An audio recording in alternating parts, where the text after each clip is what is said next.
الله يسعد مساكم جميع اخواتي وحبايب قلبي الحلوين. اليوم الفيديو تبعنا الاكله تبعنا راح تكون شوربه بالعدس تركيه بس على اصولها، يعني شغل على الاول ابو راتب. اول شغله راح نسويها، عندنا الطنجره نحطها على النار ونحط لها معلقه ونص من السمنه. بحب السمنه بيحط سمنه، واللي بيحب الزبده طعمه الزبده والهي بيحط الزبده فيها. طبعا خليها تذوب شوي.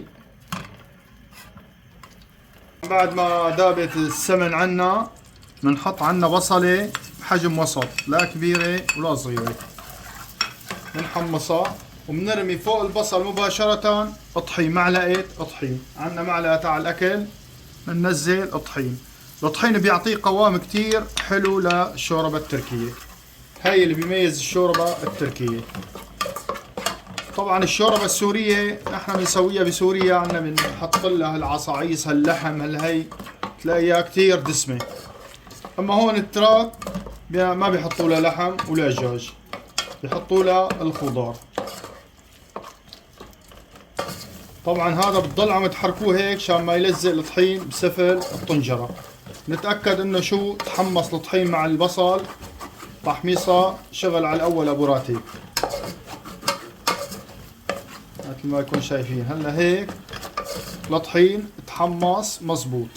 بعد ما يتحمص الطحين بننزل الخضار. عنا حبة بطاطا كمان وسط، وعنا حبة كوسة كمان وسط، وعنا حبة جزر كمان وسط. بننزلهم بنحركهم شوي مع البصل، وبنرجع بننزل عليهم العدس. عندي كاسة عدس مثل هي انا غاسلها ومنظفها مزبوط، بننزلها كمان فوق الخضار.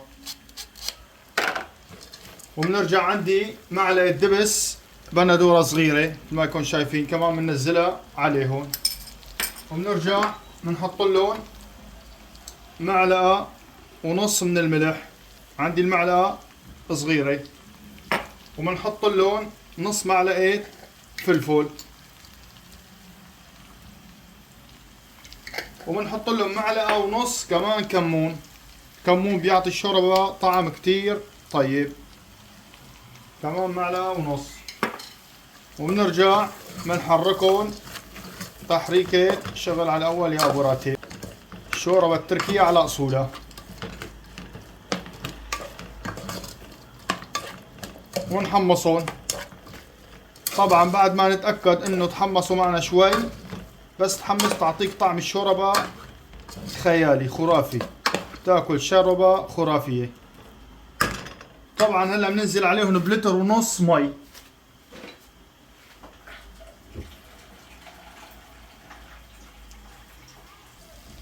طبعا بدهم هدول لتر ونص مي.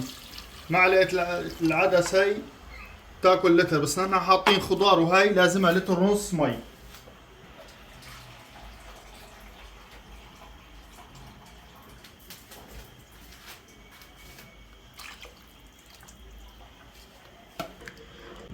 طبعا مثل ما قلت لكم اخواتي، عنا شايفين هي الكاسة بدها لتر مي، كاسة عدس لتر مي، بس مع الخضار والهي نحن بنحط لتر ونص مي لحتى تعطينا القوام اللي نحن بدنا اياه.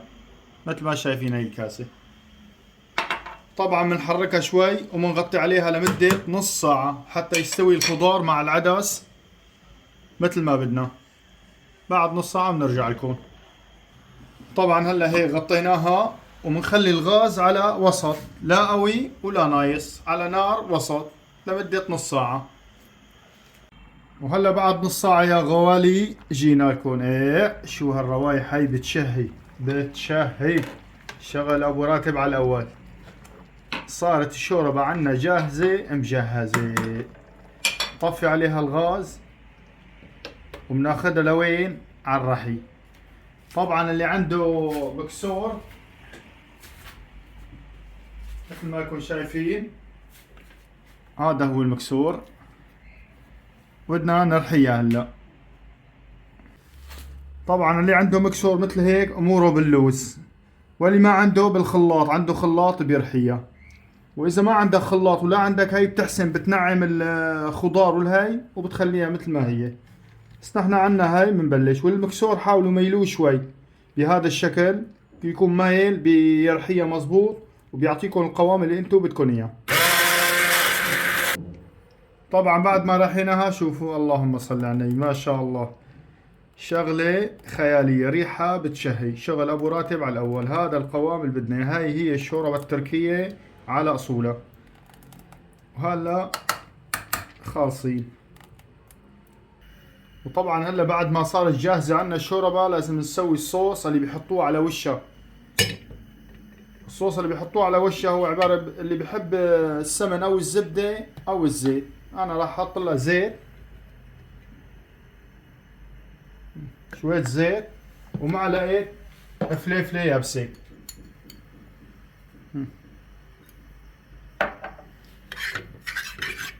وبنحطهم على النار وبندوبهم.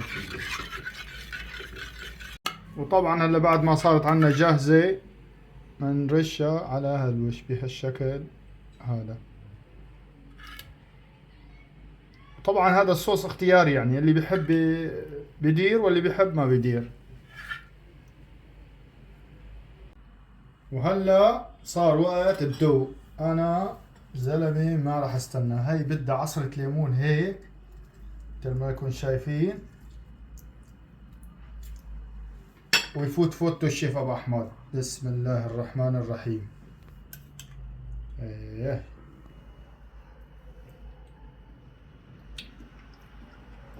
شغلة خرافية خرافية على الآخر. يعني هاي الشوربة ما في أطيب منها. بتمنى من الجميع يسويها ويجربها ويعطينا رأيه. ولا تنسونا من اللايكات والاشتراكات. وتحياتي للجميع. كان معكم الشيف أبو أحمد. سلام.